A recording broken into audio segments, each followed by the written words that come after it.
नमस्कार मित्रांनो, आज आपला सिलेबसचा टॉपिक क्रमांक 21 आहे. यानंतर आपले फक्त 3 टॉपिक राहिलेले आहे. पेपर 1 त्यानंतर आपला संपून जाईल.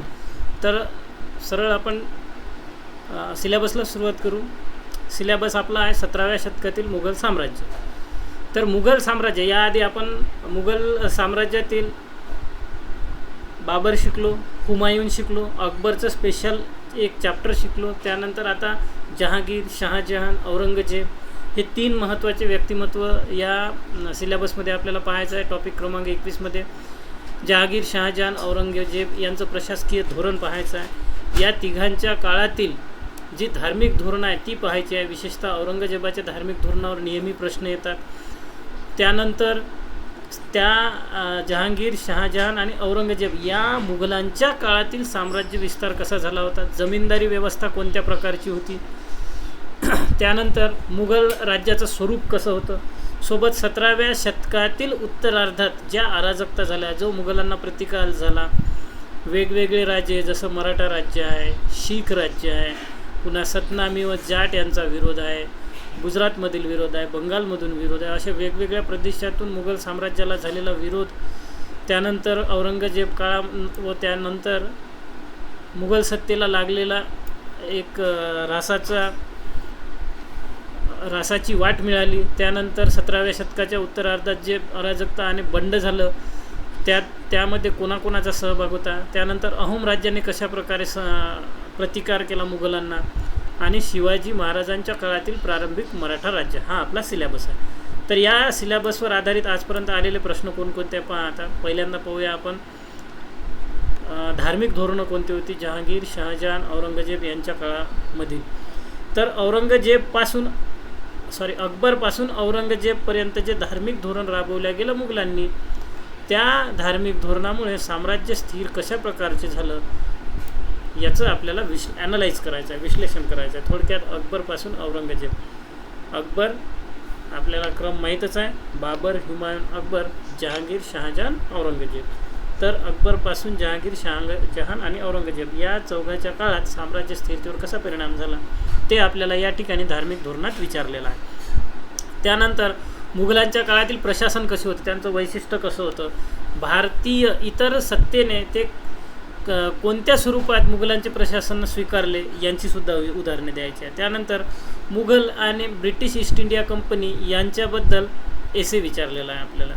कशा प्रकारे मुघल आणि ब्रिटिश ईस्ट इंडिया कंपनी यांच्यामध्ये संबंध राहिलेले आहे. औरंगजेब एक बदनाम राजा होता. या विधानाच्या बाजूने आणि या विधानाच्या विरुद्ध दोन्ही बाजूने, म्हणजे थोडक्यात औरंगजेबचं जे राज्यत्व आहे त्या गुण आणि दोष दोन्ही गोष्टी लिहायच्या आहेत. त्यानंतर नूरजहां आणि दाराशिको हे 2 व्यक्तिमत्व विचारलेलं आहे. दाराशिको औरंगजेबाचे मोठे वडील बंधू, नूरजहां शहाजहानची 20व्या क्रमांकाची पत्नी, या दोघांबद्दल टिपा विचारलेल्या आहे. त्यानंतर स्पेनच्या अल्सरने नेपोलियन उद्ध्वस्त झाला आणि दख्खनच्या अल्सरने औरंगजेब उद्ध्वस्त झाला असा प्रश्न विचारलेला आहे. थोडक्यात औरंगजेबाचं अपयश विचारलेलं आहे. त्यानंतर वारंवार विचारलेला प्रश्न, मुघल काळातील जे कृषी संकट होतं, साम्राज्याविरुद्ध जे शेतकऱ्याचे बंड झालेले होते, ते युरोपीय अहवालाच्या आधारे किंवा वेगवेगळे रेकॉर्ड जे मांडून ठेवलेले आहेत त्यांच्या आधारे आपल्याला स्पष्ट करायचे आहे. त्यानंतर मुघलाविरुद्ध अहोमांनी कशा प्रकारे प्रतिकार केला हे सुद्धा विचारलेलं आहे. तर थोडक्यात टॉपिक छोटासा आहे, पण प्रश्न फार डायव्हर्सिफाईड आलेले आहे यावरती. त्यामुळे आपण जो पहिला पेपर आहे त्यामध्ये एन्शियंट इंडिया टार्गेट केलेला परवडते. त्यानंतर मल्टिपल टाईम विचारलेला प्रश्न म्हणजे 17व्या शतकात मराठा सत्तेचा जो विकास झाला त्यामध्ये कोणती होती उदयाची कारणे, प्रशासनात कोणकोणत्या अडचणी आल्या, प्रशासन व वित्त व्यवस्था कशी होती, आणि एकंदरीतच शिवाजी महाराजांचे व्यक्तिमत्व यांच्याबद्दल वारंवार प्रश्न आलेले आहेत. यानंतर पुढचा प्रश्न आहे महाराष्ट्र धर्म आणि त्यांची वैशिष्ट्ये. तर महाराष्ट्र धर्म त्याची वैशिष्ट्ये, थोडक्यात भक्तिपंथ हा प्रश्न आपण याच्या आधी भक्ती संप्रदायाचं जो चॅप्टर होतं मध्ययुगामध्ये त्यामध्ये चर्चा केलेली आहे. त्यानंतर पुढचा आहे शिवाजी महाराजांच्या इतिहासाचे स्रोत कोणकोणते होते. तर मुख्य स्रोत शिवभारत आणि दुसरा स्रोत सभासद बखर, या 2 गोष्टीवर प्रश्न आलेला आहे. त्यानंतर शिवाजी महाराज केवळ विजेते लष्करी नव्हते तर सशक्त शासकसुद्धा होते, हा सुद्धा प्रश्न येऊन गेलेला आहे. औरंगजेबाच्या काळात भारत जहागीरदारी संकटाच्या काळात होता. तर यावर आपल्याला डिस्कस करायचं आहे, वेगवेगळे मतांतर द्यायचे आहे. मुघल काळातील जमीनदारी व्यवस्था व कृषी व्यवस्थेत कशा प्रकारे मुघलांच्या व्यवस्थेची भूमिका होती हे विचारलेलं आहे. तर थोडक्यात काय, तर आपल्याला मुघल काळाचं प्रशासन, मुघल काळाची धार्मिक धोरणे, मुघलांना झालेला प्रतिकार आणि शिवाजी महाराजांच्या काळातील किंवा मराठा साम्राज्याच्या काळातील प्रशासन व्यवस्था, उदयाची कारणे, यावर प्रश्न जास्तीत जास्त आलेले आहेत. तर मग शिवाजी महाराजाच्या काळात स्रोत कोणकोणते होते, तर आत्ताच आपण बघितलं शिवभारत, जे कवींद्र परमानंद यांनी लिहिलेलं आहे. आणि दुसऱ्या नंबरचा स्रोत होता मराठा साम्राज्याच्या बाबत सभासद बखर. महत्त्वाचे 2 स्रोत आहे. इतरही स्रोत भरपूर आहे, कारण 17व्या-18व्या शतकात मोठ्या प्रमाणात लेखनकार्य झालेले होते. त्यानंतर या काळातील चांगला स्रोत कोणकोणते आहे, तर जहांगीर यांच्या चारित्र्याबाबत तुजुक-ए-जहांगीरी ही त्यांची आत्मकथा आहे, त्यांनी लिहिलेली, किंवा याला जहांगीरनामा म्हटलं जातं. त्यानंतर नाणी आहे त्या काळातली, नूरजहां आणि जहांगीर या दोघांचं पती-पत्नीचं नाण्यावर असलेले चित्र त्यावेळी आपल्याला दिसून येतं. आता पुढचा प्रश्न, मुघल काळातील प्रशासन व्यवस्था कशी होती. तर जहांगीरनं त्याची जी आत्मकथा लिहिल्या गेलेली आहे त्यामध्ये तुजुकी जहांगीरमध्ये असं म्हटलं आहे की राज्याचा केवळ उदार दृष्टिकोन प्रशासनासाठी पुरेसा नाही आहे, तर त्या उदार दृष्टिकोनासोबत परोपकार, न्यायाची प्रमुखता ही सुद्धा तत्त्वे जर दिसत असेल तर ते प्रशासन योग्य आहे. अशा प्रकारचं जहांगीरनं प्रशासनाचं वैशिष्ट्य केलेलं आहे. मग या प्रशासनामध्ये जी केंद्रीय सत्ता आहे ती केंद्रीय सत्ता संतुलित राहण्यासाठी महसूल आणि प्रशासन हे अधिकारी त्याने वेगवेगळे केलेले होते. आपण याआधी सुलतानशाहीच्या काळात बघितलं होतं, ज्यावेळेस इक्ता हा प्रमुख मोठा घटक प्रशासनाचा म्हटलं होतं साम्राज्याअंतर्गत, तर याचा प्रमुख मुक्ती किंवा वली हा होता. आणि या मुक्ती किंवा वलीकडे प्रशासकीय सोबतच महसूल असे एकत्रित अधिकार देण्यात आलेले होते. पण मुघलांच्या काळात हळूहळू अलाउद्दीन खिलजीनंतर मोहम्मद बिन तुगलक यांनी यामध्ये बऱ्याच प्रमाणात बदल केले. मुघल काळात येईपर्यंत तर अकबर आणि त्याच्यानंतर जहांगीराने सुद्धा सत्ता संतुलनासाठी महसुलाचे अधिकार वेगळे केले, प्रशासनाचे अधिकार वेगळे केले. आपण शिकलो आहे जे MCQ टाईपची MPC होती त्यामध्ये सुद्धा की करोरी फौजदार नावाचा अधिकारी होता, त्याचं काम आणि जागीरदार याचं काम वेगवेगळं होतं. जागीरदार हा महसूल जमा करायचा, तर करोरी फौजदार हा प्रशासकीय व्यवस्थापन, लॉ अँड ऑर्डर हे कामं पाहण्यासाठी जबाबदार होता. थोडक्यात काय, तर एकाच व्यक्तीच्या हाती दोन्ही अधिकार महसूल आणि प्रशासकीय न देता 2 व्यक्तीकडे अधिकार दिले आणि कोणालाही वरचढ होऊ न देता यांच्यामध्ये संतुलन ठेवण्याचा प्रयत्न जहांगीरने केलेला आहे. थोडक्यात काय, केंद्रीकरणावर भर सोबत सत्ता संतुलन असं सुरेख संगम प्रशासनाचा जहांगीरच्या काळात साधला गेलेला आहे. मग प्रबळ केंद्रीकरणासाठी सुभ्याच्या प्रशासनावर केंद्राचं थेट नियंत्रणसुद्धा होतं. यासाठी सुभ्याचा प्रमुख म्हणून सुभेदार नेमणूक केला जायचा. मनसबदारी आणि जागीरदारी पद्धतीने संघटित सैन्य व्यवस्थासुद्धा होती. आणि या संघटित सैन्य व्यवस्थेवर सुद्धा आपण शिकलो आहे की जे दाग आणि हुलिया पद्धत होती, यामध्ये ज्यावेळी दाग आणि हुलिया याचे रेकॉर्ड ठेवले जायचे तर सरळ त्या सैन्य हे सम्राटाला जबाबदार असायचे, मुघल बादशहाला जबाबदार असायचे. त्यामुळे ही जी संघटित सैन्य व्यवस्था होती या व्यवस्थेचा कल केंद्रीकरणाकडे जास्त दिसून येतो आपल्याला. व्यक्ती आधारित केंद्रीय प्रशासन पद्धतीसुद्धा त्या काळात मोठ्या प्रमाणात होती. थोडक्यात काय, ते यावेळी महसूल प्रशासन आणि प्रशासकीय प्रशासन हे वेगवेगळे केले, पण केंद्रीकरणाकडे त्याचा कल दिसून आला. मग महसुलाची पद्धती जसं आपण अलाउद्दीन खिलजीच्या काळात पाहिलं होतं, मसाहत नावाची पद्धती. त्यानंतर शेरशाह सुरीने या पद्धतीमध्ये जप्ती पद्धत आणली होती. अकबरच्या काळात ऐन दहसाला नावाची पद्धती आणली होती. 10 वर्षासाठी महसूल व्यवस्था त्यांनी फिक्स केली होती. तोडरमल यांनी त्यांना सहाय्य केलं होतं. तर अशा वेगवेगळ्या व्यवस्था आणल्या गेल्या आणि अकबरानंतर जी ऐन दहसाला होती यातच जवळपास बऱ्यापैकी अकबर यांचीच धोरणे जहांगीरने कंटिन्यू केल्यामुळे तीच पद्धती त्यांनी कंटिन्यू केली आणि महसूल व्यवस्था ही केंद्रीकरणाच्या दृष्टीने कल असलेला होती. मग विशाल साम्राज्य जे मुघलांनी स्थापन केलेलं होतं, याद्वारे राजत्व, शाही तत्व, औपचारिकता या गोष्टीचे पालनसुद्धा त्या काळात होत होते आणि मुघल बादशाहाला सन्मान आणि श्रेष्ठता मिळत होती. पुढचं वैशिष्ट्य म्हणजे मुद्रा आणि नाणी यांच्यामध्ये एकरूपता दिसून होती. दक्षिण भारत उत्तर भारतात चांदीची एकरूपता, मुद्रा, सामायिक व्यापार हे दिसून येतात. जे यापूर्वी वेगवेगळ्या प्रदेशात वेगवेगळी नाणी, वेगवेगळी चलन व्यवस्था या गोष्टी दिसून यायच्या, त्या मुघल काळामध्ये मात्र युनिफाईड बिझनेस व्यवस्था, सामायिक व्यवसाय व्यापार व्यवस्था दिसून येते आपल्याला. मग या अशा मुघलांच्या काळातील प्रशासनाचे काही गुण होते, काही प्रोज होते, काही चांगल्या गोष्टीसुद्धा होत्या. तर सुलतानशाही व मुघलांनी भूमी मोजमाप केलं होतं, सगळ्यात महत्त्वाची गोष्ट. आणि ही भूमी मोजमाप करण्यासाठी वेगवेगळे प्रशासकीय अधिकारी नेमलेले होते. यांच्यामार्फत मग त्यांनी समजा जप्ती असेल किंवा दहसाला असेल किंवा कनकूत असेल, अशा प्रकारच्या वेगवेगळ्या पद्धतींनी सुलतानशाही आणि मुघलांनी भूमीचं मोजमाप केलं होतं.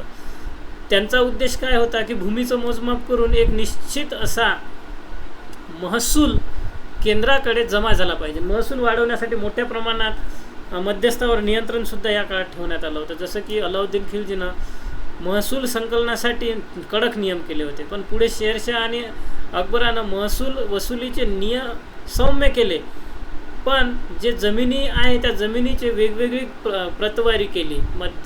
उच्च सुपीक, मध्यम सुपीक, कनिष्ठ सुपीक अशा प्रकारचे वर्गीकरण केले आणि त्यानुसार त्यांचं जो कर होता तो निश्चित केला. आणि साहजिकच आहे, पारंपरिक पद्धतीने हा देश हिंदू जमीनदार, हिंदू जागीरदाराच्या ताब्यात असल्यामुळं हिंदू जमीनदार, जागीरदार या ठिकाणच्या शेतकऱ्याकडून कर महसूल जमा करायचा आणि तो अंतिमतः जागीरदाराच्या माध्यमातून मनसबदाराकडे किंवा केंद्रीय अधिकाऱ्याकडे तो जमा होत होता. आपण आत्ताच वेगवेगळे अधिकारी बघितलेले आहे, जे महसूल प्रशासनात वेगळा अधिकारी आणि राजकीय प्रशासनात वेगळे अधिकारी असे आपण बघितलेले आहे. यांच्यामार्फत ही व्यवस्था केली जायची. ग्रामीण अतिरिक्त उत्पादन थेट केंद्रीय तिजोरीत जमा करण्यासाठी मुस्लिम साम्राज्याच्या काळात, जसं सल्तनत काळामध्ये इक्ता प्रशासन होती, मुघल काळामध्ये मनसबदारी पद्धती होती. म्हणजे जी इक्ता पद्धती होती यांच्यामार्फत सुद्धा इक्तेदार किंवा मुक्ती किंवा वली हा अतिरिक्त उत्पादन केंद्राकडे जमा करायचा. मुघल काळात सुद्धा मनसबदारी या पद्धतीच्या माध्यमातून अतिरिक्त उत्पादन जमा होऊन ते केंद्राकडे झालेलं संकलन केंद्राकडे जमा करण्याची, डिपॉझिट करण्याची जबाबदारी जमीनदारामार्फत मनसबदाराची सुद्धा असायची. मग महसूल जर वाढवायचा असेल तर उत्पादन वाढवणे आवश्यक आहे, हे मुघल काळामध्ये मोठ्या प्रमाणात जाणीव झाली. कारण सुलतानशाहीच्या काळामध्ये फक्त आणि फक्त महसूल वाढवण्यावर भर दिला होता, पण महसूल वाढवण्यासाठी शेतकऱ्याचं उत्पन्नसुद्धा वाढलं पाहिजे याकडे दुर्लक्ष केलं गेलं होतं. ही चूक भरून काढण्यासाठी मुघल काळामध्ये उत्पादन वाढवण्यावर भर दिला आणि त्यासाठी मग कृषीसाठी वेगवेगळे उपाययोजना करण्यात आला. जसं की आपण शिकलो आहे, सुलतानशाहीच्या काळामध्ये रहाट पद्धत आली होती. विहिरीतून बैलाच्या माध्यमातून पाणी काढून ते थेट पिकापर्यंत पोहोचवलं जायचं. 13व्या शतकामध्ये, 14व्या शतकामध्ये, म्हणजे आज पण 700-800 वर्षाआधीसुद्धा सिंचन व्हायचं. हुशार होते सुलतानसुद्धा. जसं की त्यांनी मग मोहम्मद बिन तुगलक, शेरशाह सुरी, अकबर यांनी उत्पादन वाढीवर भर दिलेला आहे. आता हे आपण मुघल काळातील प्रशासनाचे काही गुण पाहिले, पण काही दोषसुद्धा दिसून येतात आपल्याला. मग दोष कोणकोणते दिसून येतात तर जमीन महसूल सल्तनत काळ व मुघल काळात खूप मोठ्या प्रमाणात वसूल केला जायचा. आपण आधीच्या लेसनमध्ये शिकलो आहे की सल्तनत काळामध्ये जवळजवळ 50% महसूलसुद्धा गोळा केला जायचा.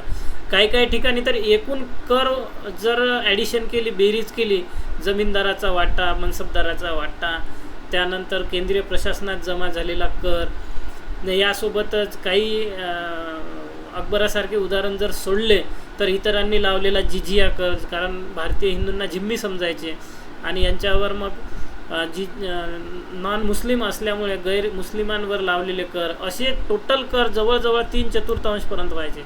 म्हणजे एकूण उत्पन्नाच्या 75% कर आपल्याला निव्वळ राजसत्तेला जमा करावं लागत होतं. इमॅजिन करा, आपल्याला 4 पोते जर धान्य झालं तर 3 पोते हे शासनाला द्यावं लागत होतं. एका पोत्यात आपल्याला संपूर्ण वर्षभर जीवन जगावं लागायचं.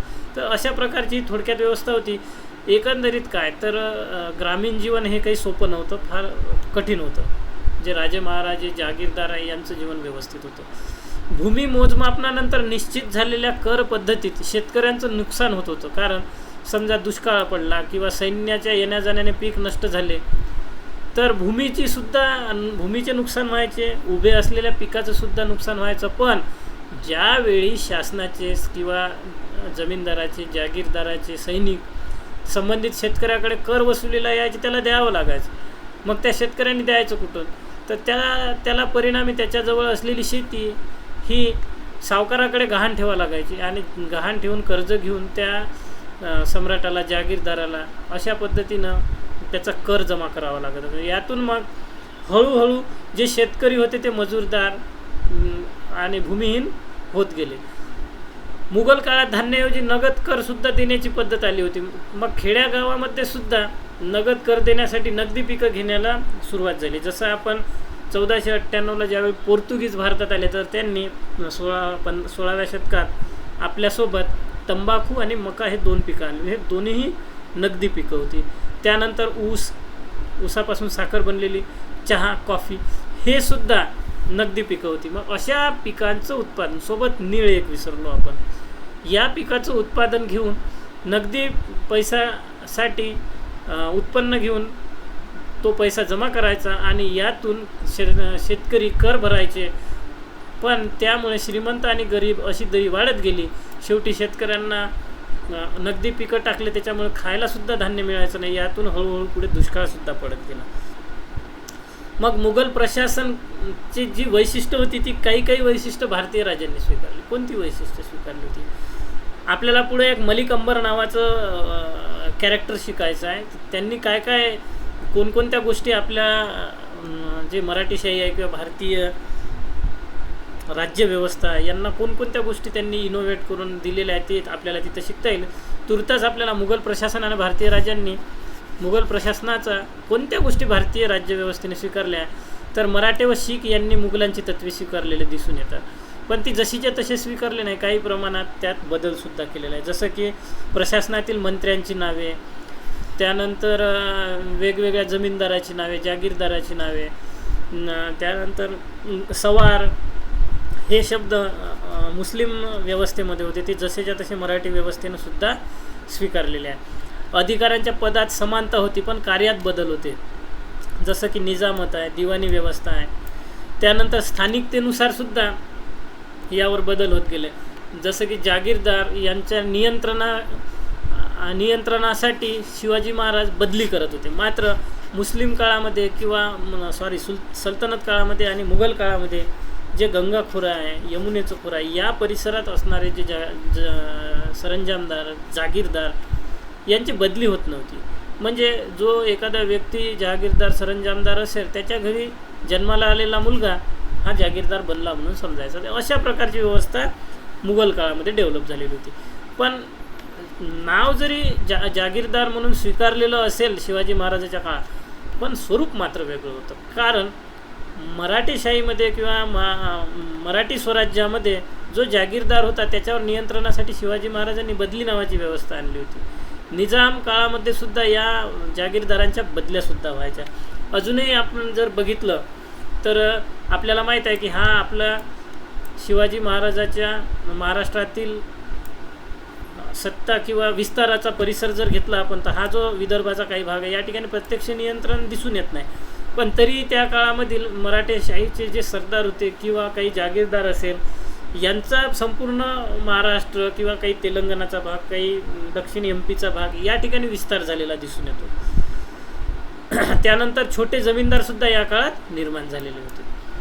आता पुढचा प्रश्न, आत्ताच आपण काय बघितलं तर मुघलांचं प्रशासनाचे कोणकोणते वैशिष्ट्य होते, कोणते गुण होते, कोणते दोष होते, मुघलांच्या प्रशासनाचे कोणते वैशिष्ट्य भारतीय राजांनी स्वीकारलेले होते, त्यांची नावं स्वीकारली होती, स्वरूप नव्हतं स्वीकारलं, काही पदात समानता होती, काही पदात समानता नव्हती, काहींची बदली व्हायची, काहींची बदली व्हायची नाही. अशा प्रकारचे आपण ज्या गोष्टी स्वीकारल्या मुघलांकडून भारतीय राजांनी ते शिकलेलं आहोत. काही युद्धपद्धती शिकलेलं आपण ते मलिक अंबर या टॉपिकमध्ये पाहणार आहोत. आता मुघलांचे धार्मिक धोरण कसे होते याबद्दल आपल्याला पाहायचं. तर सुरुवातीला ज्यावेळेस बाबरांनी 1526ला लोधी, इब्राहिम लोधी, तुम्हाला आठवण आली तर कमेंट बॉक्समध्ये सुद्धा लिहा तारीख, ज्या तारखेला बाबर आणि लोधी यांची लढाई झाली होती 1526ला.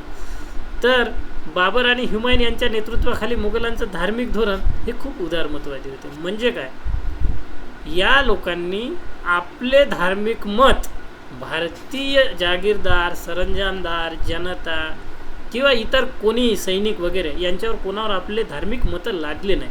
कोणी? बाबर आणि हुमायून या दोघांनी. याचा अर्थ काय? बऱ्यापैकी धर्मनिरपेक्ष स्वरूपाचे होते, म्हणजे त्यांना भारतीयांच्या धर्माशी काही देणघेणं नव्हतं. त्यांचा धर्म आणि ते खुश होते. त्यांनी धार्मिक सहिष्णुतेचंच धोरण राबवलं, पण वेगवेगळ्या धर्माच्या लोकांना त्यांचा धर्म मुक्तपणे पाळण्याची परवानगीसुद्धा दिली.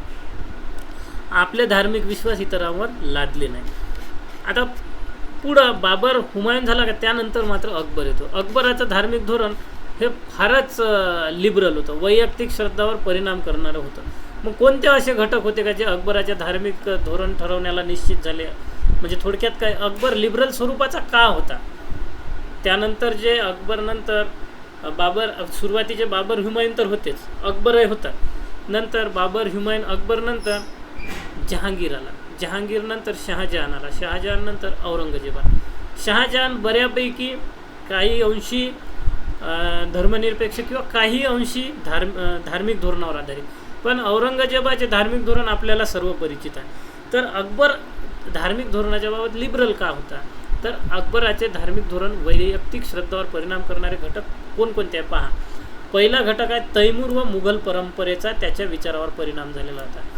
तर जुवेनी नावाचा इतिहासकार आहे, तो काय म्हणतो, इतर धर्मापेक्षा आपल्या धर्माला प्राधान्य देण्याचे त्यानं टाळले होते आणि ज्याला जो धर्म पाळायचा तो धर्म त्याला पाळू द्यायला पाहिजे असं मुघल परंपरा म्हणते, असं जुवेनीचं मत आहे. दुसरा काय घटक होता की बाबर आणि हुमायून हे धर्मनिरपेक्ष होते आणि हुमायूनला जवळून अनुभव करण्याचा वारसा अकबराला लाभल्यामुळे हुमायून जेव्हा शहा तहमास्प याच्या दरबारात आश्रयाला गेला होता, जेव्हा शेरशाह सुरीनं त्याला पराभूत केला होता, त्यावेळी त्या तहमास्पच्या दरबारामध्ये बरेच शिया होते, शिया मुस्लिम.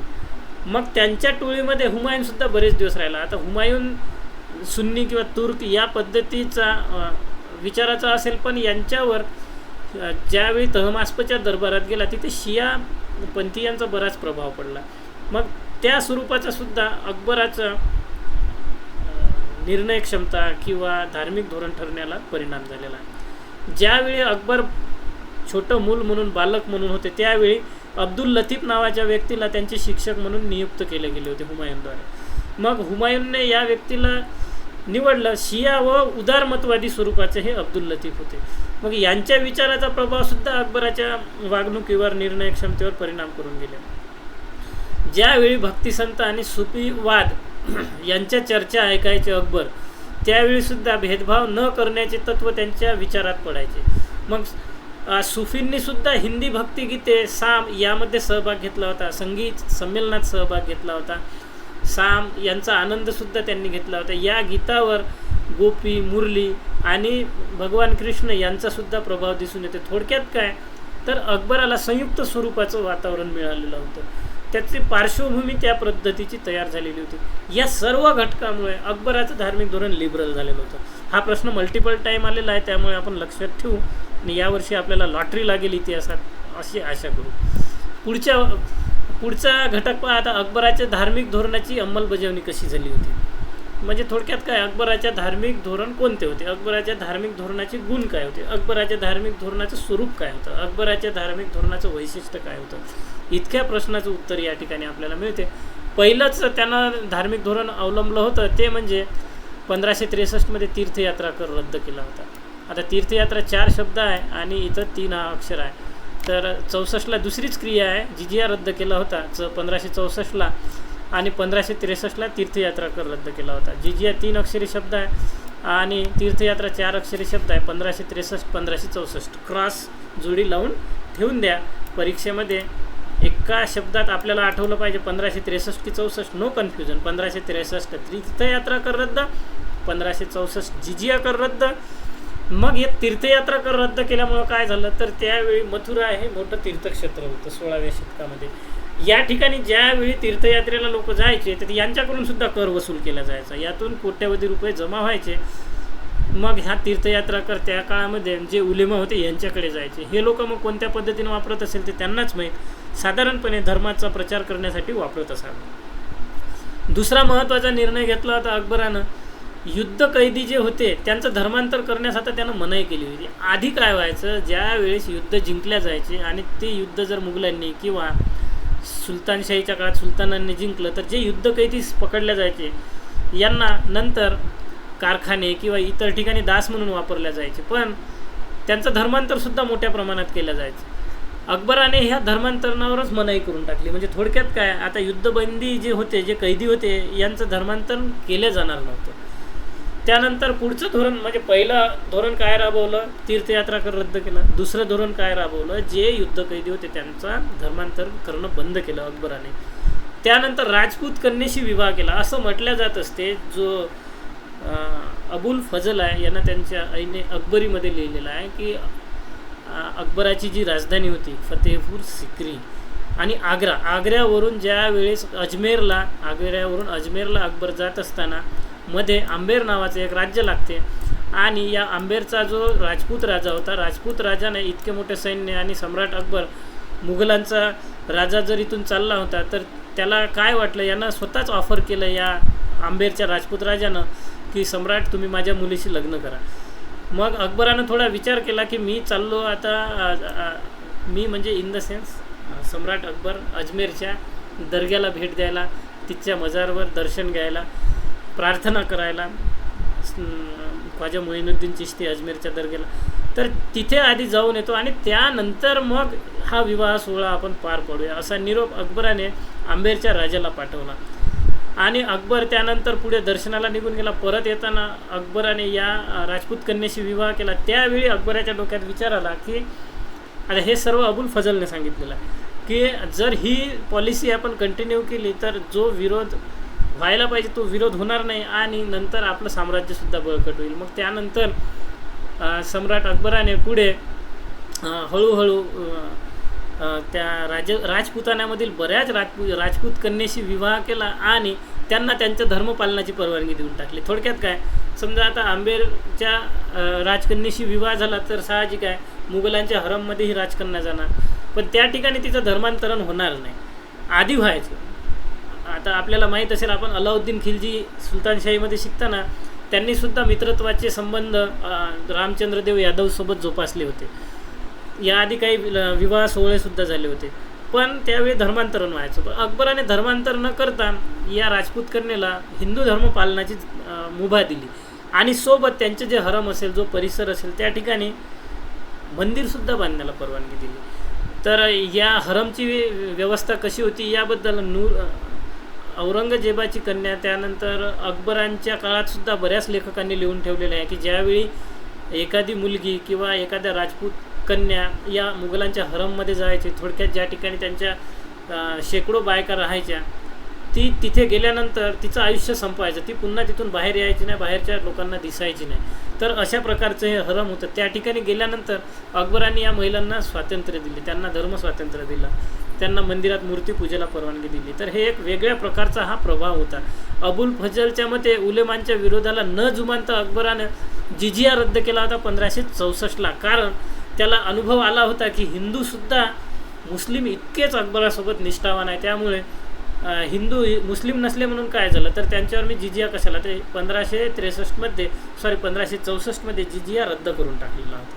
तर साहजिकच आहे, इतकं मोठं जिजिया रद्द केल्यामुळे उलेमांना असं वाटत होतं की आपल्या अधिकारामध्ये अकबर आता हस्तक्षेप करतो आहे, त्यामुळे मग जे अकबरांना प्रतिस्पर्धी म्हणून उलेमांनी एका व्यक्तीला सम्राट म्हणून प्रमोट केलं होतं, ज्याचा अकबराने पुढे बंदोबस्त लावला होता. आपण ते पुढच्या टॉपिकमध्ये घेणार आहोत. आता हे सर्व उपाय म्हणजे सत्ता संघटित आणि स्थिर व संतुलित ठेवण्यासाठी, बिगर मुस्लिमाकडून पाठिंबा मिळवण्यासाठी अकबराने राबवल्या होत्या. आणि मात्र पुढील काळामध्ये धार्मिक घटनातून अकबराचा धार्मिक प्रतिगामीपणासुद्धा दिसून येतो. आपल्याला वाटेल की अकबर हा सर्व गुड वेल सगळं काही छान असंच असेल, असं काही नाही आहे.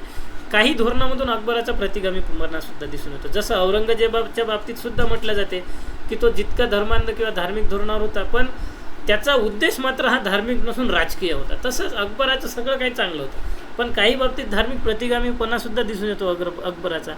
कोणता होता अकबराचा धार्मिक प्रतिगामीपणा? तर पहिला होता 1568 चितोडचा एक फतनामा त्यांनी जाहीर केला होता. आपल्याला माहीत आहे, जे आपण 20 नंबरच्या टॉपिकमध्ये अकबरमध्ये हे शिकलेलो आहोत की ज्यावेळी चितोडच्या राणाने अकबराला सरेंडर न करता विरोध करण्याचं ठरवलं होतं, त्यावेळी मग 1568 अकबराने फतनामा काढला आणि यामध्ये वेगवेगळ्या फारसी संज्ञा वापरून धार्मिकतेचा आधार घेऊन अशा धर्मांध प्रकारच्या घोषणा त्यामध्ये दिसून येतात. मग राजपुताविरुद्धचे युद्ध म्हणजे जिहाद हा दर्जा त्या युद्धाला त्यांनी दिला होता. आणि यावेळी मंदिरे नष्ट करणे, काफिरांना मारणे योग्य आहे असे सुद्धा त्यामध्ये अधोरेखित केले होते. थोडक्यात काय तर हे जे काफिरनामा आहे, जिहाद आहे, मंदिरे नष्ट करणे आहे, हे धार्मिक प्रतिगामीपणाचे उदाहरण आहे, जे आपण अकबराची दुसरी बाजूसुद्धा म्हणू शकतो. तर अकबराचा कट्टर वैचारिक विरोधक म्हणून बदायूनी आपण मागच्या लेसनला शिकलेला यांनी असं म्हटलं आहे की 1575 अकबराने जिजिया कर पुन्हा लागू केला. आता 1564 त्यानं रद्द केला होता, तर 1575 पुन्हा लावला, पण तो यशस्वी झाला नाही. अकबराने नियमित शिष्टमंडळे हजला पाठवली होती. आता जर तो लिबरल राजा आहे, उदारमतवादी आहे, तर सर्व धर्माला समतेचं तत्त्व द्यायला पाहिजे. पण अकबराने विशेषतः हजला जाणारी शिष्टमंडळे पाठवली होती. आजही हजला जात असते 21व्या शतकात. त्या ठिकाणी हिजाज नावाचे जे परिसर असतात, इथे गरजू गरीब लोक बसलेले असतात, त्यांना दान करण्यासाठी अकबराने काही पैसेसुद्धा पाठवलेले होते. त्यानंतर सनातनी व धर्मांध असलेले जे अब्दुल्ला सुलतानपुरी होते, शेख अब्दुल्ला नबी होते, यांचा भक्त अकबर होता व तो काटेकोर धर्माच्या प्रार्थना करायचा. मग यावरून अकबराचा धार्मिक प्रतिगामीपणासुद्धा दिसून येतो. हे 2-3 उदाहरणं आपल्याला ठेवायची आहे. एक 1568चा चितोडचा फतनामा, ज्यामध्ये जिहाद, मंदिरे पाडणे आणि काफिरांना मारणे हे योग्य आहे असं प्रतिपादन केलं होतं. दुसरं, बदायूनीनं म्हटलं होतं की जिजिया पुन्हा लावला. तिसरं, हजला जी शिष्टमंडळी पाठवली तिथल्या हिजाज मधील गरजू व्यक्तींना पैसे देण्यासाठी निधी पाठवला होता. पुढचा, चौथा, सनातनी आणि धर्मांध असलेला अब्दुल्ला सुलतानपुरी, शेख अब्दुल नबी यांचा अकबर हा भक्त होता आणि नियमित प्रार्थनासुद्धा करायचा. मग अशा प्रकारे धर्माचा वापर राजकीय उद्दिष्ट साध्य करण्यासाठी आणि राजपुतांना वश करण्यासाठी अकबराने केला होता. म्हणजे थोडक्यात काय तर राजकीय हेतूने हे सर्व धोरण प्रेरित होतं. सेम लॉजिक औरंगजेबाला सुद्धा लागते की राजकीय हेतूने हे सगळं धोरणं प्रेरित होते. जहागीरांचं धार्मिक धोरण कसं होतं? 16व्या शतकाच्या उत्तरार्धात अकबरानं स्थापन केलेल्या उदारमतवादी राज्याचं स्वरूप 17व्या शतकात काही काळ कायम राहिले होते. अकबराचं थोड्या काळ कायम राहिलं. स्वभाव व शिक्षणाने जहागीर सनातनी नव्हता. अकबराचा प्रभाव मोठ्या प्रमाणात जहागीरवर होता. थोडक्यात काय तर सुलई कुलचं जे धोरण होतं, म्हणजे सर्वांसाठी शांततेचं जे धोरण होतं, हे अकबरानं लागू केलं, जहागीरनं कंटिन्यू केलं. अकबराची स्तुती करून जे मुरीद आहे, जे शिष्य आहे, सुलई कुलचा अंमल करणारे, धोरण लागू करणारे, यांच्या नोंदी करून घेतल्या जात होत्या जहांगीरच्या काळात सुद्धा. त्यांना चिन्ह दिल्या जात होती, त्यांना शास्त्र दिल्या जात होती. थोडक्यात काय, ज्याप्रमाणे अकबर त्यांना सिजदा केल्यानंतर, म्हणजे वाकून नमस्कार केल्यानंतर उभं करायचा आणि अल्लाहू अकबर असं म्हणून त्यांना वेगवेगळे उपमा द्यायचा, त्यानंतर हिंसा करू नये अशा प्रकारची त्याच्याकडून अपेक्षा केली जायची. तर सेम धोरण जहांगीरने सुद्धा चालू केलं होतं. राज्याभिषेकाच्या अध्यादेशावरून गुरुवार आणि रविवार हे 2 असे दिवस ठरवले होते. त्या दिवशी कोणत्याही प्राण्याची हत्या करायची नाही असं ठरवलेलं होतं. कारण गुरुवार आणि रविवार म्हणजे राज्याभिषेकाचा दिवस होता आणि सम्राट अकबराचा वाढदिवस होता. या 2 दिवशी प्राण्यांची हत्या करू नये असा आदेश काढला होता जहांगीरने. दरबारामध्ये हिंदू सण साजरे करण्याचे धोरणसुद्धा जहांगीरने कंटिन्यू केले, जे अकबराच्या काळात सुरू झाले होते. याआधी आपण सुद्धा शिकलो आहे की एक सुलतान होता जो होळी खेळायला जायचा. कमेंट बॉक्समध्ये नक्की त्याचं नाव सांगा. दसरा, राखी, होळी, शिवरात्री इत्यादी सण जहांगीर त्यांच्या सरदारासोबत खेळायचं. असं म्हटलं जाते की जहांगीर त्याला दारू प्यायचं खूप व्यसन होतं. डबल डिस्टिल दारू पिऊन तो जुगार खेळायचा, पत्ते खेळायचा, गंजिफा खेळायचा, असे तत्कालीन इतिहासकारांनी त्याबद्दल लिहून ठेवलेलं. कुराणला निषेधित असलेले नृत्य, संगीत, साम आपण आत्ता शिकलेलं आहे. सरदारासोबत हा दारूचा सुद्धा आनंद घ्यायचा. म्हणजे थोडक्यात काय का जे कुराणला मान्य नाही पण राज्यव्यवस्थेमधील सहभागी असलेले जे इतर सरदार आहे यांच्यासोबत राज्यव्यवस्थेसाठी ह्या सगळ्या गोष्टी तो करायचा. तुझुक ए जहांगीरीमध्ये त्याच्या आत्मचरित्रात असं लिहिलेलं आहे की अपवादाशिवाय हिंदू त्यांच्या प्रथेचे पालन करू शकत होते. कोणीही कोणावर सक्ती करू नये, पण बळजबरीची जी सती जाण्याची पद्धत होती, नवरा मरण पावल्यानंतर पत्नी जिवंतपणी किंवा काही ठिकाणी अतिरेक झाल्यानं त्या पत्नीला दारूसारखे काही गुंगी येणारे औषधी देऊन नंतर तिला सती जाण्यास भाग पाडत होते. तर या प्रथेला मात्र जसं अकबरानं विरोध केला होता तसंच जहांगीरनं सुद्धा विरोध केला होता. धर्मांतरण जिजिया जहांगीरने सुद्धा लागू केला नाही, पण जहांगीरच्या धोरणामध्ये सुद्धा काही दोष दिसतात. काही प्रसंगी धार्मिक संकुचितपणा सुद्धा दिसतात. म्हणजे थोडक्यात काय की धर्मगुरूला खुश ठेवण्यासाठी जहांगीरने सुद्धा काही निर्णय घेतल्याचे दिसून येतात. आपण आत्ताच शिकलो होतो मेवाडचा राणा हा कट्टर विरोधक होता मुघलांचा. या युद्धाला जिहादाचे स्वरूप अकबराने सुद्धा दिले होते. जहांगीरने सुद्धा या युद्धाला जिहादचे स्वरूप दिले होते. आणि जो शहजादा खुर्रम याला आदेश दिला होता की राणा जर शरण येत नसेल तिथली मंदिरं नष्ट करून टाका, अकबराने सुद्धा सेम वापरलेला होता. जहांगीरने सुद्धा सेम केलेला आहे. त्या ठिकाणची काही प्रमाणात मंदिरंसुद्धा 16व्या-17व्या शतकात नष्ट झालेली आहे. त्यानंतर कांगडाचं जे युद्ध आहे याला सुद्धा जिहादचं स्वरूप त्यांनी दिलेलं होतं. मग किल्ल्यात जे धर्मशास्त्रज्ञ त्यावेळी गेले होते, कांगडा युद्ध जिंकल्यानंतर जहांगीरचे सेनापती सरदार कांगडा किल्ल्यामध्ये गेले. त्या ठिकाणी एका बैलाचा शिरच्छेद करण्यात आला, त्याचा बळी देण्यात आला आणि तेथे नंतर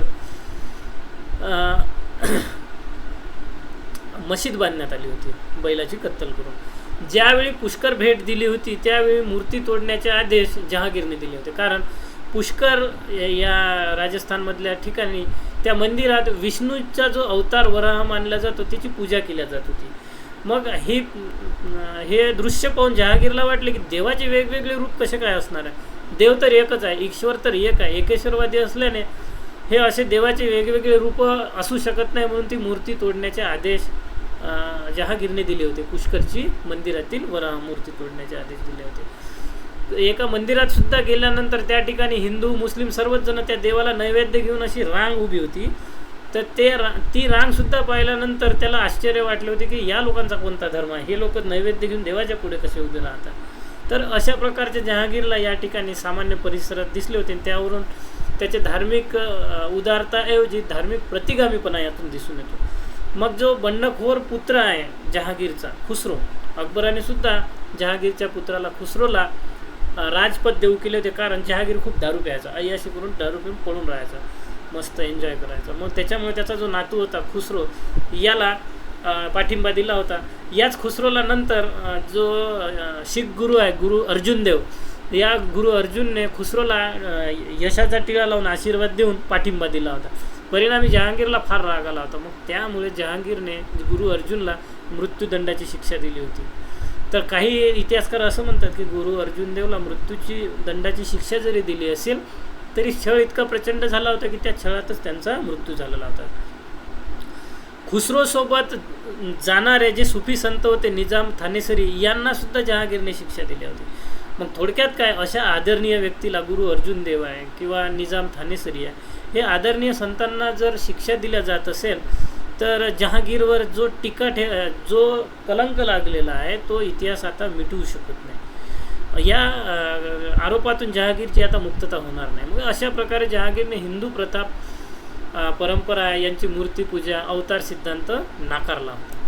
त्यानंतर शहाजहानचं धार्मिक धोरण कसं होतं, तर शहाजहानचं धार्मिक धोरण रूढीवादी सहिष्णुतेचं मिश्रण होतं एक प्रकारचं. आता शहाजहानचा मुलगा औरंगजेब होता, पण अकबर लिबरल झाला, जहांगीर मिश्र प्लस लिबरल झाला. आता शहाजहानसुद्धा काही प्रमाणात लिबरल पण मोठ्या प्रमाणात रूढीवादी, अशा सहिष्णुतेचं तो मिश्रण झालं होतं. प्रारंभीच्या काळात उलेमांच्या प्रभावात तो आला होता, रूढीवादी झाला होता, इस्लामी कट्टरतावाद्याकडे झुकला गेलेला होता. जसं की मशीद बांधकाम, शरीयतचे कायदे लागू करणे याकडे मोठ्या प्रमाणात लक्ष दिलं गेलं, जे की मुस्लिम राजाकडून अपेक्षित होते.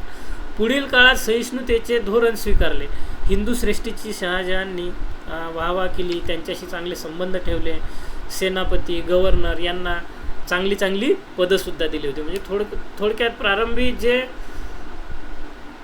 रूढीवादी धोरण स्वीकारलं होतं, उत्तरार्धाच्या काळात मात्र थोड्या प्रमाणात उदारवादी धोरण स्वीकारलं. याचा प्रभाव शहाजहानवर झालेला होता. याचं कारण होतं त्याची दोन मुले, एक दारा शिको आणि दुसरं जहां आरा. तर दारा शिकोह हा मोठ्या प्रमाणात वेगवेगळ्या धर्माचा त्याच्यावर प्रभाव होता. दारा शिकोह आपण सेपरेट घेणार आहोत, त्याच्यामुळे दारा शिकोह फक्त लक्षात ठेवा. थोडक्यात काय, त्याच्या वडिलावर त्याच्या मुलाचा मोठ्या प्रमाणात प्रभाव होता.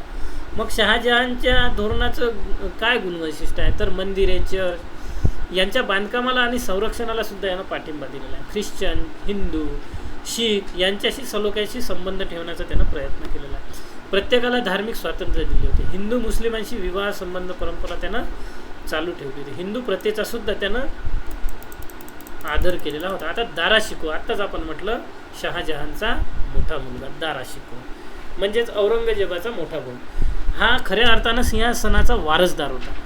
म्हणजे कदाचित हा राजा झाला असता तर औरंगजेब भारतात सम्राट इतिहासात दिसलाच नसता, पण असं म्हटलं जाते की इतिहासात जर आणि स्तरला जागाच नाही आहे. दारा शिकोह हा विद्वान कवी होता, तत्त्वज्ञानी होता. विविध धर्माचा तुलनात्मक अभ्यास होता त्यांचा. सुफीवाद, भक्तिधर्म, धर्मतत्त्वज्ञान यामध्ये मोठ्या प्रमाणात दारा शिकोहला रस होता. मोठमोठ्या चर्चासत्रात सुद्धा दारा शिकोह सहभागी व्हायचा. मग दारा शिकोहने या सर्वांचा एकत्र अभ्यास करून मजमा उल बहारीन म्हणजे 2 समुद्राचा संगम, थोडक्यात काय, इस्लाम धर्मातील सुफीवाद आणि हिंदू धर्म भक्ती या दोघांचा एकत्र करून मजमा उल बहारीन हा ग्रंथ त्याने लिहिला. दोन्ही धर्मातील पारंपरिक समानतेचं तत्त्व दारा शिकोहने या ग्रंथात एकत्रित आणले होते. म्हणजे काय, भक्ती धर्मामध्ये, भक्तिपंथामध्ये सुद्धा इक्वॅलिटी मानलेली आहे. आणि जे मजमा उल बहारीनमध्ये दारा शिकोहने सुद्धा इक्वॅलिटीला मोठ्या प्रमाणात भर दिलेला आहे. मग हिंदू व इस्लाम धर्मातील दरी कमी करण्यासाठी दारा शिकोहचा हा प्रयत्न होता. धार्मिक सलोखा राखण्यासाठी दारा शिकोहचं लेखन होतं, विचार होते. शहाजहानच्या रूढीवादी धोरणांना, उदारमतवादी धोरणांना आकार देण्याचं काम दारा शिकोहनं केलेलं आहे. आता यातलं पुढचं नूरजहां आणि मलिक अंबर सुद्धा आपण पाहू, पण त्यापूर्वी आपण औरंगजेबाचं धार्मिक धोरण थोडक्यात पाहून घेऊ.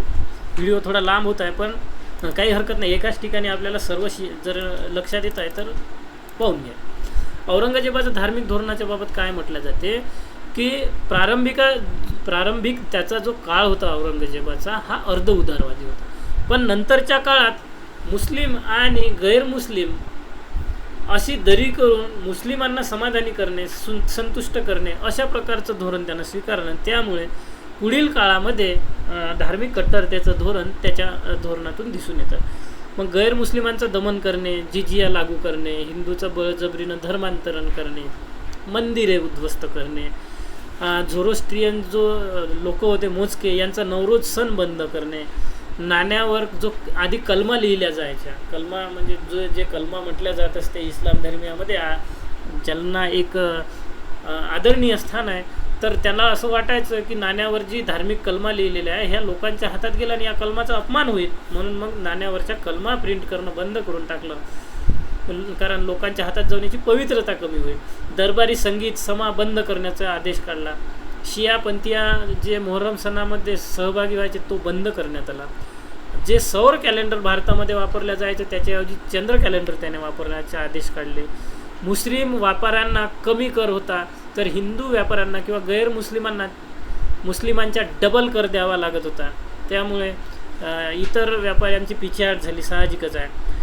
मंदिर व विद्यालय तोडण्याचा आदेश त्यानं काढलेला होता 1669ला. आपल्यासाठी महत्त्वाचं आहे, कारण महाराष्ट्रातली मोठ्या प्रमाणात मंदिरे या काळात नष्ट झालेली आहे, बिहारमधली नष्ट झालेली आहे, आंध्र प्रदेश, कर्नाटक, राजस्थान, MP 1669 या काळाचा त्याचा आदेश होता मंदिर विद्यालय तोडण्याचा. हिंदूंच्या नियुक्तीवर सुद्धा प्रतिबंध आणले आणि मुस्लिमांना प्राधान्य देऊन बेरोजगारी कमी करण्याचं त्यानं लॉजिकसुद्धा त्या ठिकाणी दिलेलं होतं. तर जे अकबराने धोरणं राबवले यांच्या धोरणाबाबत काही इतिहासकारांचं मत काय, अतहर अलीचं मत होतं की औरंगजेबाने गैरमुस्लिमांना वगळून मुस्लिमांना प्राधान्य दिले होते. हे म्हणणं 100% चुकीचं आहे, कारण अकबर काळात हिंदू सरदार फक्त 22% होते, तर औरंगजेबाच्या काळात मात्र हेच 33% झालेले होते. त्यामुळे आपण औरंगजेबाने गैरमुस्लिमांना वगळलं, मुस्लिमांना प्राधान्य दिलं हे म्हणणं चुकीचं आहे. औरंगजेबाचे जे मंदिर होते ते बांधकामासाठी सुद्धा औरंगजेबानं भूमी अनुदान दिलं होतं. यावरून त्याचं जे मंदिर तोडण्याचं धोरण आहे हे त्याचा आदेश होता, पण धार्मिक उद्देशानं मंदिर तोडण्याचा त्याचा आदेश नव्हता. तर युद्ध काळामध्ये स्वतःचं वर्चस्व सिद्ध करण्यासाठी मंदिरं पाडण्याचा त्यांना आदेश दिलेला होता. हा अखिल भारतीय साम्राज्याचा निर्माता होता, अत्याधुनिक तोफखाना होता, भरपूर हिंदू अमीर त्यांनी सेवेत घेतलेले होते. शहाजहानला पत्राद्वारे शासनाचे कर्तव्यसुद्धा त्यांना पटवून सांगितले होते त्याच्या वडिलांना, आणि खाजगी उत्पन्नातून तो त्याचं वैयक्तिक जीवन जगवायचा, इतक्या आदर्श प्रकारचा हा राजा होता. काही इतिहासकारांच्या मध्ये 1679ला लागू केलेला जो जिजिया कर आहे हा धार्मिक उद्देशाने नव्हे, तर जसं बदायुनीने सांगितलं होतं, तर संघटित करून कोणाला, तर मुस्लिम सरदारांना संघटित करून हिंदू राज्य असणारे मराठे यांना आपल्या ताब्यात घेणं, हिंदू राज्य यासाठी मुस्लिमांना संघटित करण्यासाठी जिजिया कर लावला होता. कारण जिजिया कर कोणावर लागणार, तर हिंदूवर लागणार, म्हणजे मुस्लिम सरदार संघटित होणार असं त्याचं लॉजिक होतं. त्यामुळे धार्मिकतेऐवजी राजकीय हेतूने जिजिया कर लावला होता. युद्धक्षेत्र वगळता इतर मंदिरे सुरक्षित राजपूत मनसबदार हिंदू अधिकारी पदावर कार्यरत सुद्धा होते. म्हणजे इतर क्षेत्रातली मंदिरे पाडली नाही, फक्त युद्धक्षेत्रातली मंदिरे पाडली. व्यावहारिक रूपात हिंदू प्रजा आपले धर्मपालन करत होती आणि सुलही कुलचं धोरण लागू होतं असं सुद्धा काही इतिहासकार म्हणतात. मग यावरून आपल्या काय लक्षात येते, तर औरंगजेबाने घेतलेले जे निर्णय होते हे बहुसंख्य असलेल्या हिंदू प्रजेवर परिणामकारक होते, त्यामुळे ते धार्मिकतेने प्रभावित वाटतात. पण त्याचा उद्देश मात्र राजकीय रणनीतीने प्रेरित असलेलं दिसून येते. जदुनाथ सरकार काय म्हणतात, तर 1679ला लागू केलेला जो जिजिया धार्मिक कट्टरतेचं प्रतीक होतं. कारण यातून जमा झालेला जो महसूल होता तो धर्मनेता किंवा उलेमा यांच्याकडे जमा व्हायचा. याचा वापर हे उलेमा इस्लामचे धर्मांतर किंवा प्रसार करण्यासाठी वापर केला जातो. गरीब लाचार जनतेला, बेरोजगारांना पैसे देऊन त्यांचे धर्मांतरण करून घेतल्या जात होते असं जदुनाथ सरकार म्हणतात. मग खापी खान आणि मनुची यांच्या मते औरंगजेब ज्या उपाययोजना आपल्या काळात लागू केल्या होत्या त्यांचा मूळ उद्देश दार उल हर्बला दार उल इस्लाम करणे हा होता. याने स्पष्ट सांगितलेलं आहे की तुम्ही काही म्हणा, राजकीय म्हणा, धार्मिक म्हणा, पण खापी खान आणि मनुची काय म्हणतो की दार उल हर्बला दार उल इस्लाम बनवणे हे औरंगजेबचा हेतू होता. उलेमा आणि रूढीवादी मुस्लिमांचे समर्थन मिळवण्यासाठी व दारा शिकोह विरुद्ध विजयासाठी इस्लाम विरुद्ध निधर्मवादाचा नारा औरंगजेबाने दिला होता. दक्षिणेतील मुस्लिम राज्यावर विजयी व उलेमांचे समर्थनासाठी त्यानं पुन्हा जिजियासुद्धा लावला गेलेला होता. मग आता औरंगजेबाचं इतकं मोठं परिणाम होतं, धोरण होतं, तर याचे परिणाम काय झाले होते. पहिलं म्हणजे हिंदू प्रजेचं समर्थन याचं कमी झालं. मुस्लिम कुलीन राजपूतांचं समर्थन आता उरलं नव्हतं आणि या सर्व परिणामातून हळूहळू शिवाजी महाराजांचा उदय होत होता.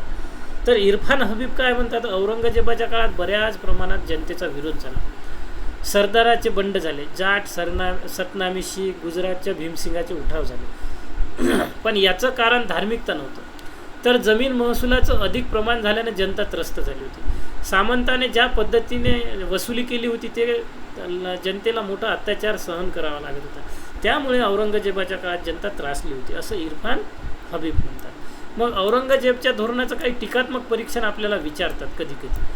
तर टीकात्मक परीक्षणाच्या बाबत आपण काय म्हणू शकतो, तर औरंगजेबाची धार्मिक रूढीवादिता धोरणाचा पाया हा त्याच्या उत्तराधिकाराच्या लढाईत तयार झाला होता. याची औरंगजेबाची उत्तराधिकाऱ्याची लढाई कोणासोबत होती, तर दारा शिकोहसोबत होती. आपण आत्ता शिकलो दारा शिकोहला मोठ्या प्रमाणात समर्थन होतं, कारण तो लिबरल स्वरूपाचा होता. मग औरंगजेबाला जर समर्थन मिळून राजपद घ्यायचं असेल, सम्राट व्हायचं असेल, तर साहजिक आहे त्याला उलेमांचा धर्मगुरूंचा पाठिंबा मिळवायचा होता. आणि यातूनच औरंगजेबाचं रूढीवादी धोरण, धर्मांध धोरण तयार झालेलं होतं. राजपदाचा दावेदार दारा शिकोह होता. धर्मगुरूच्या मदतीने दारा शिकोहला दोषी ठरवला गेला आणि या दारा शिकोहने गुरु हरिरायची मदत घेतली होती. धर्मत्याग केला असा आरोप त्याच्यावर ठेवला गेला आणि त्याला नंतर फाशी दिली गेली. असं म्हटलं जाते की त्यानंतर त्याचा शिरच्छेद करून दारा शिकोहचं शिरच्छेद केल्यानंतर डोकं हे त्याच्या वडिलांना म्हणजे शहाजहानला दाखवलं गेलेलं होतं. आणि त्यानंतर मात्र उलेमांना जे आधी अकबराच्या काळात अधिकार नव्हते धार्मिक, मजहरनामा आपण शिकलो होतो, अधिकार सम्राटाने स्वतःकडे ठेवले होते, औरंगजेबाने उलेमांना धार्मिक अधिकार देऊन टाकले. रूढीवादी सुन्नी मुसलमान व उलेमा धर्मगुरूंना संतुष्ट करण्यासाठी धोरण स्वीकारले होते. उदाहरणार्थ इस्लामचं शुद्धीकरण करणे, शरीयतची अंमलबजावणी करणे, याचा परिणाम हिंदूंची निराशा होण्यावर झाला होता. गरजेनुसार धोरणात बदलसुद्धा औरंगजेब करत होता. जसं की 1704 त्यानं हिंदू नायक सरदार यांचं समर्थन मिळून संभाजीराजास पराभूत करण्यासाठी जिजिया कर समाप्त केलेला होता. म्हणजे थोडक्यात काय, या ठिकाणचा जिजिया कर समाप्त केला म्हणजे हिंदू सरदार औरंगजेबाला येऊन मिळेल असं वाटत होतं, म्हणून त्यानं जिजिया कर रद्द केला होता. थोडक्यात काय, धार्मिक उद्देशाने त्यानं धोरण नव्हतं राबवलं, राजकीय हेतून राबवलं होतं. वास्तविक याचा परिणाम वेगळा झाला. शेवटी मराठा शाहीतील जागीरदार हे मोठ्या प्रमाणात मराठा राज्यांना जाऊन मिळालेले होते. औरंगजेबाचे धार्मिक धोरण गैरधार्मिक उद्दिष्टांचे होते, पण साम्राज्यावर त्याचा नकारात्मक परिणाम झाला, कारण जनता मोठ्या प्रमाणात गैरमुस्लिम होती. अकबराचा सुलई कुलच्या धोरणावर दुष्परिणाम होऊन हिंदू कुलीन वर्गाचा विश्वास औरंगजेबने गमावला होता. औरंगजेबाने आर्थिक आणि राजकीय हेतूने धोरण राबवले व विद्रोही सरदार व राजांनी मराठा शीख या धोरणास प्रतिक्रियावादी धोरण म्हणून स्वीकारले होते. आता जदुनाथ सरकार यांच्या मते स्पेनच्या अल्सरने नेपोलियन नष्ट झाला व दख्खनच्या अल्सरने औरंगजेब उद्ध्वस्त झाला होता. तर थोडक्यात काय, नेपोलियन आणि औरंगजेब यांची उपमा यांचं या ठिकाणी तुलना केलेली आहे. तर तुलना करताना या दोघांचं काय म्हटलेलं, तर नेपोलियन कसा नष्ट झाला, तर स्पेनमध्ये वारंवार पराभव होऊन सुद्धा स्पेनने त्यांचा प्रतिकार कमी केला नाही, युद्ध चालूच ठेवले, प्रतिकार चालूच ठेवला. यामध्ये नेपोलियनला स्पेनमध्ये त्याची सेना कायमस्वरूपी उभी ठेवावी लागली. यातून मोठ्या प्रमाणात मनुष्यबळ नुकसान झालं आणि आर्थिकसुद्धा नुकसान झालं. त्यामुळे नेपोलियन हळूहळू आर्थिकदृष्ट्या कमजोर होत गेला. शेवटी एका कैद्याच्या रूपात सेंट हेलेना बेटावर नेपोलियनचा मृत्यू झाला होता. त्या ठिकाणी युद्ध परिसर होता. औरंगजेब सुद्धा याच प्रकारचा बळी पडलेला आहे. मराठा विरुद्ध लढण्यासाठी 17व्या शतकाच्या प्रारंभी म्हणजे 1704च्या दरम्यान किंवा 1680 नंतर 90 नंतर दख्खनमध्ये दाखल झाला आणि सतत महागडी युद्ध या ठिकाणी त्याला करावी लागली. औरंगजेबाच्या तिजोरीचा हळूहळू नाश होत गेला. साम्राज्यवादी संसाधने नष्ट होत गेली.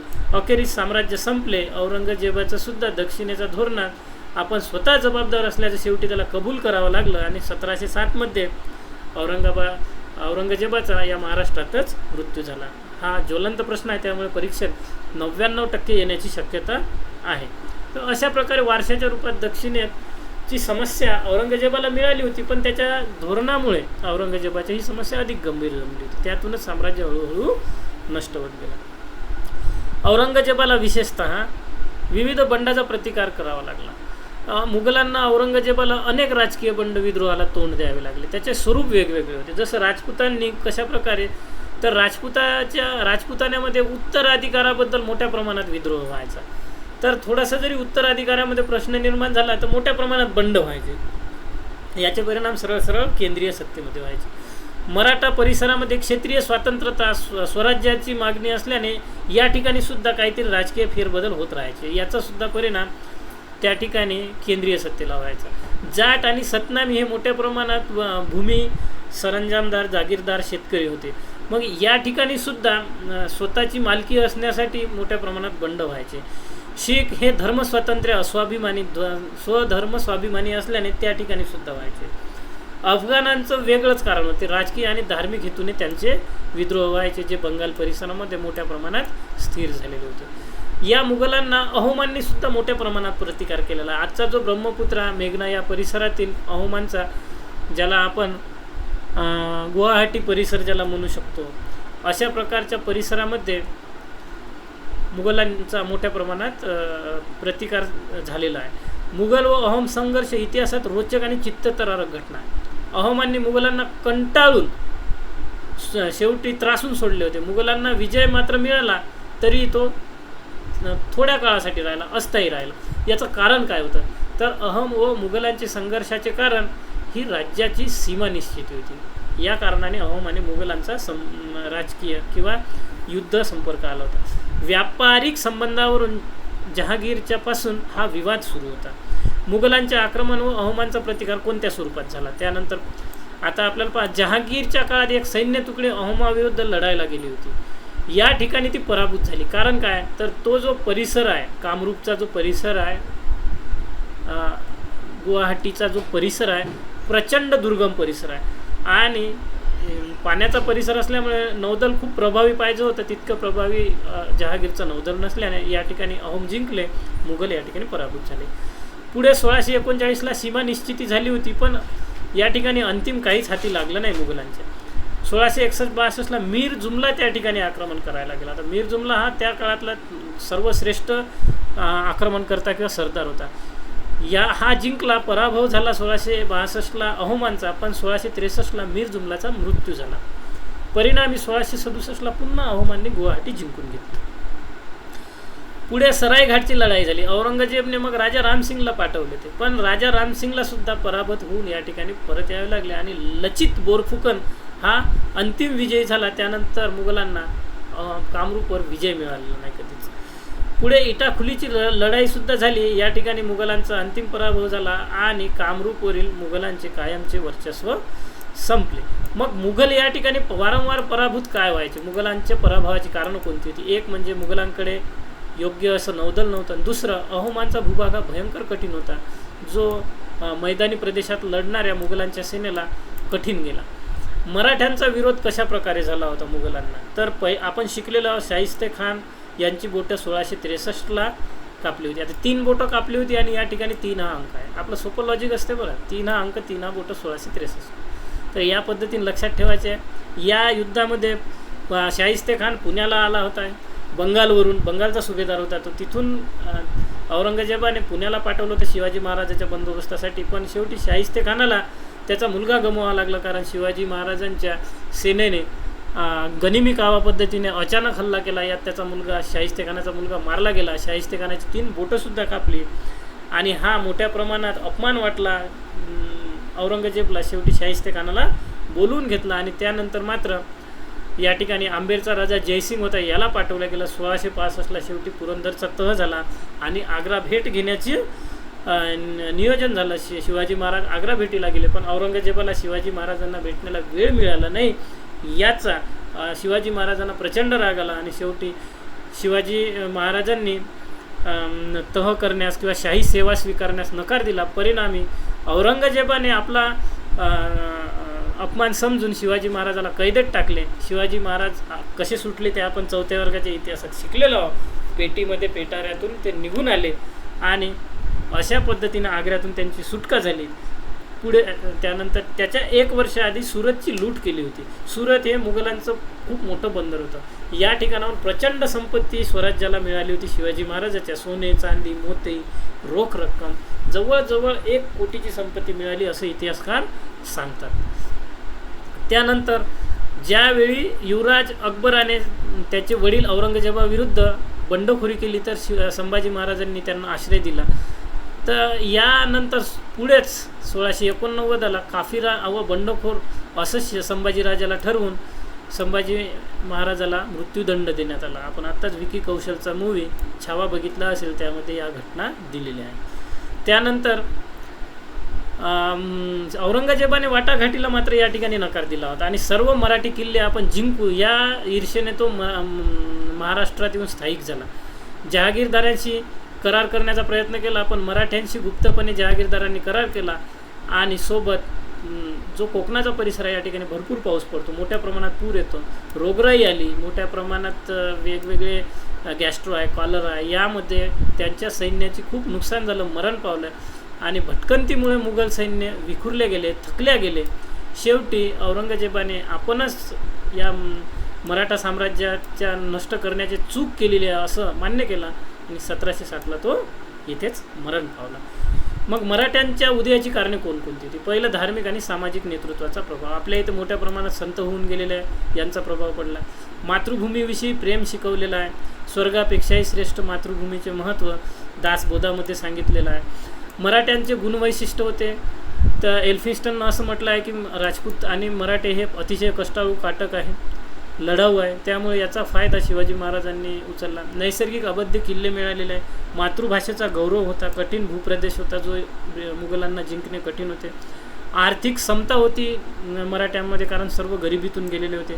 गनिमी कावा युद्ध पद्धती होती जी मलिक अंबरने शिकवलेली होती. मोठ्या सैन्यावर छोट्या सैन्याने अचानक तुटून पडण्याची पद्धत गनिमी कावा ही मलिक अंबरने शिकवलेली होती. प्रशासनाचा अनुभव होता, कारण शिवाजी महाराजापूर्वी अनेक सरदार वेगवेगळ्या बहमनी शाळाकडे काम करत होते. हे सर्व एकत्र नेतृत्व देऊन शिवाजी महाराजांनी संघटन करून प्रशासनाचा फायदा घेतला होता. दक्षिणेत मुस्लिम सत्ता होती, हे विखंडित होण्याच्या मार्गावर होती. याचासुद्धा फायदा शिवाजी महाराजांना त्यावेळी मिळाला होता. आणि शिवाजी महाराजांचे करिश्माई नेतृत्व हे तर मोठं कारण आहे. आता शिवभारत हे खूप मोठं शिवाजी महाराजांचं इतिहासाचं साहित्य आहे. तर शिवभारतमध्ये काय दिलं आहे? कवींद्र परमानंद यांनी हे लिहिलेलं आहे शिवभारत. वीररसपूर्ण हे महाकाव्य आहे. संपूर्ण राजकीय घडामोडीचं वर्णन यामध्ये केलेलं आहे कवींद्र परमानंद नेवासेकर यांनी. बालपणीचे जीवन शिवाजी महाराजांचे, त्यांचे गुरु, जे आपण इतिहासाच्या पुस्तकात चित्र पाहिलेलं आहे, हे चित्राचं वर्णन शिवभारतमध्ये कवींद्र परमानंद नेवासेकर यांनी केलेलं आहे. राज्याभिषेकाचं वर्णनसुद्धा केलेलं आहे. जो आपण राज्याभिषेकाचा फोटो पाहतो याचं वर्णन शिवभारतमध्ये आहे. सैन्य व राज्याची व्यवस्था आकडे सर्व दिलेलं आहे. सामाजिक आणि सांस्कृतिक जीवनाची माहितीसुद्धा शिवभारतमध्ये कवींद्र परमानंद यांनी दिलेलं आहे. थोडक्यात शिवभारत शिवाजी महाराजांचे विश्वसनीय स्रोत आहे. सभासद बखर किंवा श्री शिवप्रभू चरित्र. सभासद बखर हे कृष्णाजी अनंत सभासद यांनी लिहिलेलं आहे. हे शिवाजी महाराजांचे समकालीन होते, त्यामुळे यावर हे एक विश्वसनीय स्रोत आहे. अफजल खानाच्या भेटीचं यथोचित वर्णन जे आहे, अफजल खानाचा वध प्रतापगडाच्या पायथ्याशी, हे वर्णन सभासद बखरमध्ये आलेलं आहे. मुघल दरबारी शिवाजी महाराजांची जी भेट झाली, आग्र्याहून त्याची सुटका झाली, हे वर्णनसुद्धा सभासद बखरमध्ये केलेलं आहे. आणि राज्याभिषेकाचं वर्णन तर दोन्ही ग्रंथामध्ये केलेलं आहे. आपण प्रशासन शिकलेलो आहोत. मॉडेल बहामनशहाचं होतं. सल्लागारी अष्टप्रधान होतं. पदे अनुवंशिकच्या ऐवजी कर्तृत्वावर होती, बदली व्हायची. राजकीय उतरण होती. त्या आपण साम्राज्य, प्रांत, मौजा. थोडक्यात आपल्याला हे माहिती आहे. महसूल, जमीन मोजमाप 20 काठीचं होतं, ज्याला 1 बिघा म्हणलं जायचं. जुनी मोजमापीची पद्धत आहे. प्रारंभी महाराजांच्या काळात 33% कर होता, पुढे तो 40% गेला. त्यानंतर जहागीरदारी होती. सभासद बखरीनुसार जहागीरदारावर नियंत्रणासाठी शिवाजी महाराज त्यांची बदलीसुद्धा करायचे. तर काही इतिहासकारांच्या मध्ये पूर्ण जहागीरदारी नष्ट न करता काही प्रमाणात ठेवलीसुद्धा असू शकते. सरदेशमुखी आणि चौथ. स्वराज्याला आर्थिक आधार देण्यासाठी कोकण, मराठवाड्याच्या बाहेर जे म्हणजे स्वराज्याच्या बाहेर जी राज्य आहे यांच्याकडून 10% उत्पन्नाच्या 10% ही रक्कम सरदेशमुखी वसूल केली जायची. या रकमेवर केवळ छत्रपतीचा अधिकार होता. सर्व देशमुखाकडून जे स्वराज्याबाहेर आहे यांच्याकडून ती स्वीकारल्या जायची. कारण असं होतं की देशमुख हे सर्व स्थानिक महसूल गोळा करत होते आणि मराठा राज्य हे त्यांचा हक्क आहे, असं लॉजिक त्या ठिकाणी सादर केलं गेलं. चौथ पारंपरिक दृष्टिकोनानुसार मराठा स्वराज्याबाहेरील राज्याचे संरक्षण करण्याच्या मोबदल्यात एकूण महसुलाचे 25% वसूल करत असत. या रकमेवर मराठा सरदार, पेशवा, छत्रपतींचा अधिकार होता. दुसऱ्या दृष्टिकोनानुसार हा प्रदेश राज्य मराठ्यांच्या आक्रमणापासून दूर राहत होता, म्हणून चौथ द्याव्या लागत होते. याचा परिणाम काय झाला? चौथ आणि सरदेशमुखमुळे मराठ्यांचे स्वरूप हळूहळू मराठीशाहीचे स्वरूप बदलत गेले. कारण ही चौथ आणि सरदेशमुखी मिळवण्यासाठी कायम युद्धरत राहावे लागत होते. नूरजहाँ किंवा मेहरुन्निसा, आपण आत्ताच म्हटलं, जहांगीर यांची 20वी पत्नी होती.